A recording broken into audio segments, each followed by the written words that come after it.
Come on, mate.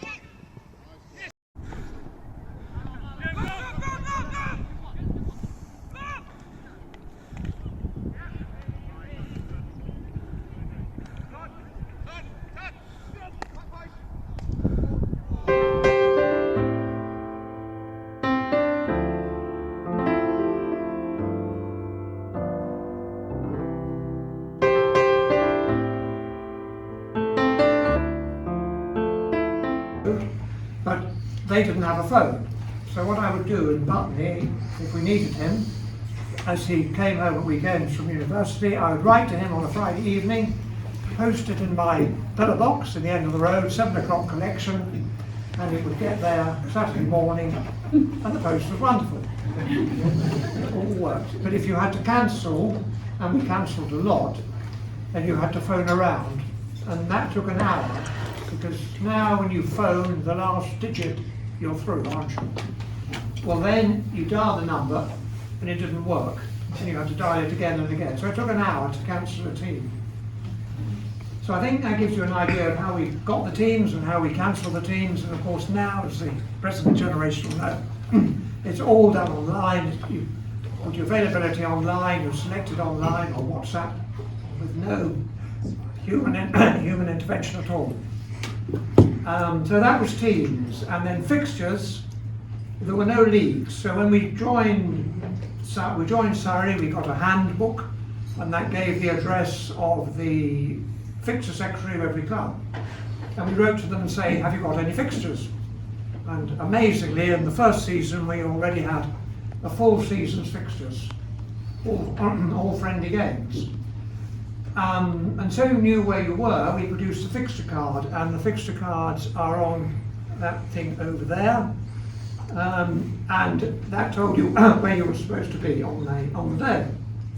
Sometimes it didn't always work. Sometimes we went to their ground and they came to our ground, about once every couple of years.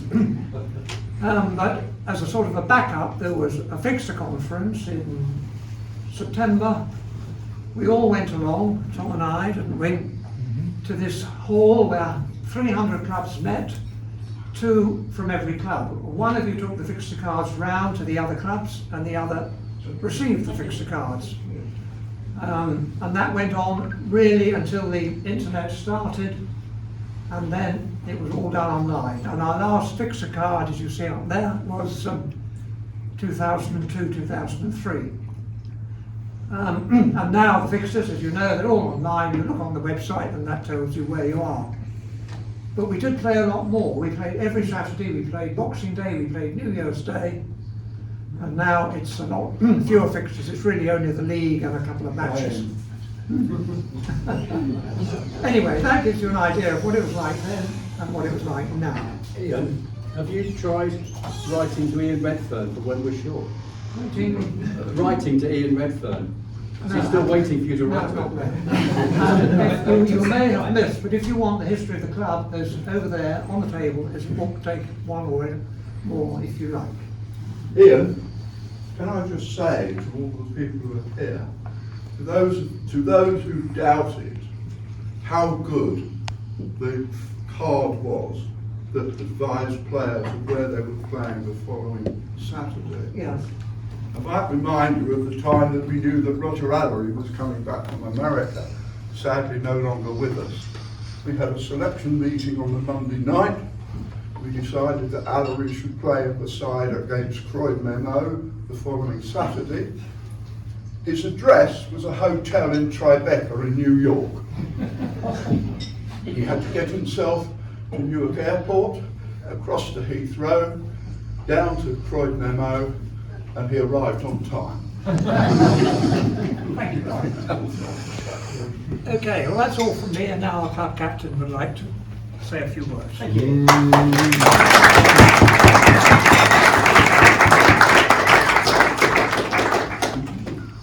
not going to say too much, don't worry. But I think the 60th anniversary coming 2 years too late pretty much sums up an awful lot of our forwards and the timing of their run. There he is. But yeah, I have to say, I mean, it's a fantastic club that we've got, and I mean, again, something I want to. There's a couple of guys there who can either confirm this or not. One of the things that we've had that is being revived is a tradition that I think came from you two, quite possibly, which is wearing a sock on non-hockey games. Is that right? Something rang a bell, and I was literally leaving the house, and I saw sort of my old relegation socks, and I thought, should I put one on? And then I thought, surely they still don't do that. Anyone else? You know. I'll show mine later. Anyway, as no one else has, you've all got to take a shot. But I think really we've got a fantastic club here, and it sort of highlighted for me personally. I think during COVID with lockdown, when suddenly we couldn't play, it's something that I personally really missed. I think a lot of the other guys really missed it. It's not just the game; it's the camaraderie afterwards, the jokes, the fun. Unfortunately, a lot of it is online, I'm afraid, so there's evidence of what goes on. But there's we really do have a great club here. And I think, long may it last. And sadly, I'm saying the same thing I say at the awards nights, but the good thing is, there's a lot of people who haven't heard this before, so thank you for coming. But no, there's a lot of people we can thank for this. I'm not going to mention any names because there's too many people to mention. The people who turn up each week, the reliable people, the guys who, we've got a new goalkeeper who never played hockey before, never really in goal. He's really helping out the club massively. He's not here, he's gone. But there's so many people in different ways who really help. So I'm not going to sort of name any names or anything, but what I will do is leave it for Chris to name names. Come on, Chris, come up. Thank you.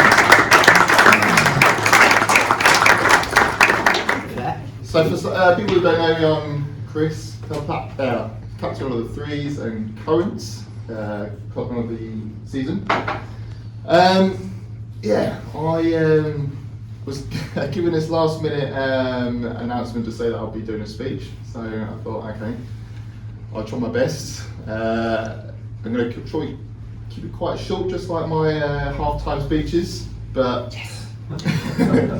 what I will say though, I'm not sure if anyone actually noticed, but there's lovely little books around over in the far corner. I think Ian's made them, but it's actually quite a nice little read, so take that home. I'd also want to do like a minute silence for the people who've passed before us, as in over the years. Must be countless people that I personally don't know, but I'm sure many of you do know. Most recently I know of Rick, who passed, but I'd like to just give a quick minute silence for those people who've gone.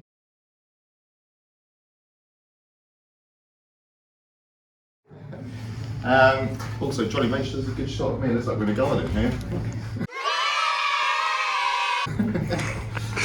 But yeah, I'd just like to say thank you for the club. I've been a member for 8 years, been the club captain for 4, and on a personal note, I'd like to say thanks for everyone to make me feel so welcome. There's lots of names here that I don't know, and lots of faces I don't know, but I'm sure you're all here for the same reason I am, that it feels just like a nice big family, extended side. That it's nice that we can have these sort of events, that we can actually get to know each other. Hopefully recruit as well. We're all always looking. But there is one reason why I'm up here. He's facing away from me, but we've got a little award, which is a certificate for Ian, which is basically an honorary life president. Do you want to do a little bit more of that? No, you go ahead and.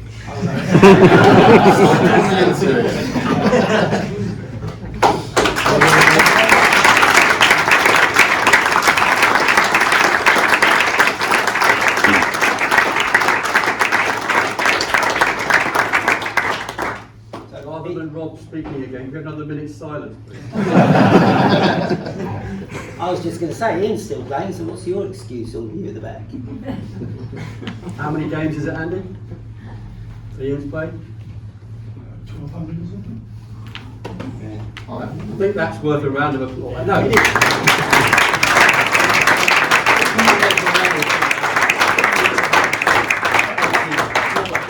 I do actually have it. It's appearances of 1,209 and umpired 488. So. And how many red cards have you given? And also to mention a little extra there, Tom Wiss has got 1,063, so he's still going, which is again deserves a round of applause for that.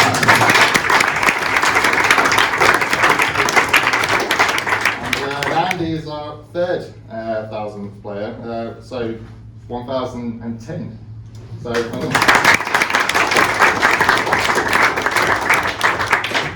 that's all from me. Thank you, guys. To the next one.